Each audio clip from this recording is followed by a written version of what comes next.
Hi class, and welcome to Module 2 Part 1, where we're going to be talking about normal probability. Our objectives today are to describe probability. We want to differentiate between continuous and discrete variables, define probability as area under a distribution curve, define normal distribution, and calculate the probability of a normal variable.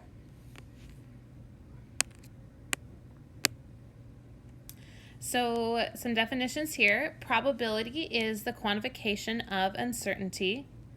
A probability distribution is a table or an equation that links each outcome of a statistical experiment with its probability of occurrence. There are two types of probability distributions. The first is a discrete probability distribution, and this is where we find the probability of discrete variables. So recall from Module 1, discrete variables can have a finite number of possibilities between two numbers. So you want to think whole numbers. So like a 5 and 2. The difference is 3. So let's look at this example. Let the random variable x represent the number of heads that result from an experiment. The probability can be represented by the following table. So let's say I flip a quarter 2 times. The probability that I get heads none of those times would be 0.25. The probability that I get heads once is 50%, or 0.5, and then the probability that I get heads both times is going to be 0.25 or 25%. So the other one we were going to talk about is going to be the continuous probability distribution, and that's what we're going to be focusing on today. These represent the probability of continuous random variables. So if you recall, continuous variables can be any number between two values. Think infinite possibilities and decimals. Continuous probability distribution differs from a discrete probability distribution in several ways. The first, the probability that a continuous random variable will assume one particular value is 0. Okay, so that's never going to happen. Continuous probability distribution cannot be expressed in table format. So just like that we saw with that the heads experiment that was put in a table, we cannot do that with a continuous probability distribution. And an equation or formula is used to describe a continuous probability distribution. Okay, the probability of a continuous random variable is the area underneath the curve. So with all of these, I'm finding the area under a curve. So I wanted to find the probability that's between here and here. That would be this area right here. Or the chance that x is between greater than 3 but less than 6. I'd be finding this area here. And then the total area of underneath the whole curve is always going to be 1. Because you think about what's the highest percent that you could, or probability that you could have, that would be 100%, which 100% as a number is 1.0. Okay, so we're going to be focusing on normal distribution. One very special type of continuous probability distribution is the normal distribution. It is one of the most common types of distributions. Why is it so special? Well, the reason why it's so special is in your normal distribution, the mean, median, and mode are all the same value. Okay, and that's right in the middle. With the bell curve, it's symmetric, so that means 50% of your data lies to the left and 50% of my data lies to the right.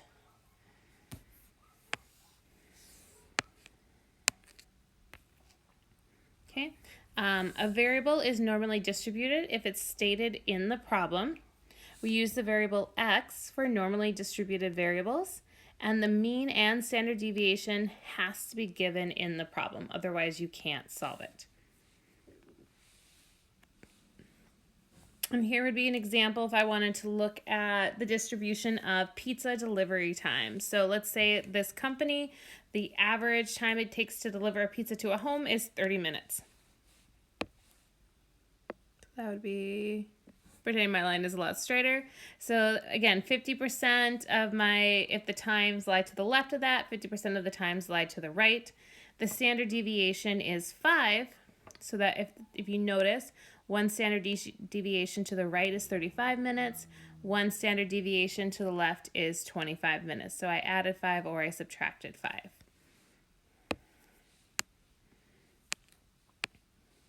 Okay. To find the probability of a normal variable, we need to find the area underneath the curve. So to find the probability or percentage of a normal variable, we're going to use this equation right here in Excel. So equals norm.dis, and I have then x, that's the variable that you were looking for. You have your mean, the standard deviation, and then it's always true. So this is always true. You always type in true into Excel.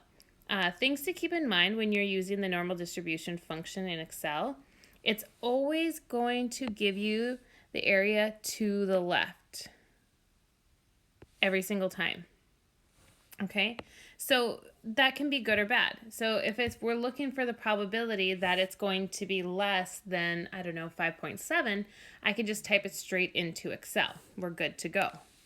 So like this. So if you wish to, however, though, if you're wanting to find the area to the right, so what if I said, I want to find what is the probability that it's greater than 5.7? Okay, well, in order to do that, you want to take your result and subtract it from 1. Okay, so I do 1 minus the normal distribution. And the reason why we do that, let's just look at this. So this, remember, everything under here, that's equal to 1. The whole curve is equal to 1. Well, when I put it in, I want to find, when I put it into Excel, it's going to find this answer here. But I want this right here. So then that's why we do 1 minus the probability that x is less than or equal to x. Because that will subtract what we found and give us what's left over here to get our answer. Okay.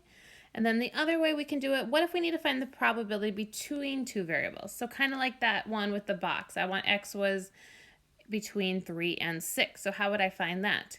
Well, what we do is we're going to plug them in, the normal distribution with the bigger one and then the smaller one.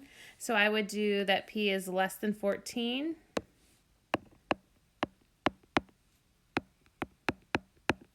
And then I would put it in the probability that it's less than 8. Okay. And then what I'm going to end up doing, so then you get your answer here, you get your answer here. And then what I end up doing is I end up subtracting the smaller one because that's going to overlap. Because if you think about it, if I were doing 14 or less, that's going to give me all of this area. Okay, so that's all of this. If I do 8 smaller than 8, so here's 8, here's smaller than 8, that gives me all of that. So by subtracting what overlaps, I end up getting the probability in the middle. So that's why we subtract those. Okay, so just some things to keep in mind when finding the probability. We always want to round to 4 decimal places. And the reason we want to round to 4 decimal places is because we want to have our answer, which is going to be written as a percent, as 2. So let's just practice doing a little rounding. Nope, ignore the dogs. Okay, so, sorry. I'm going to pause it and come back.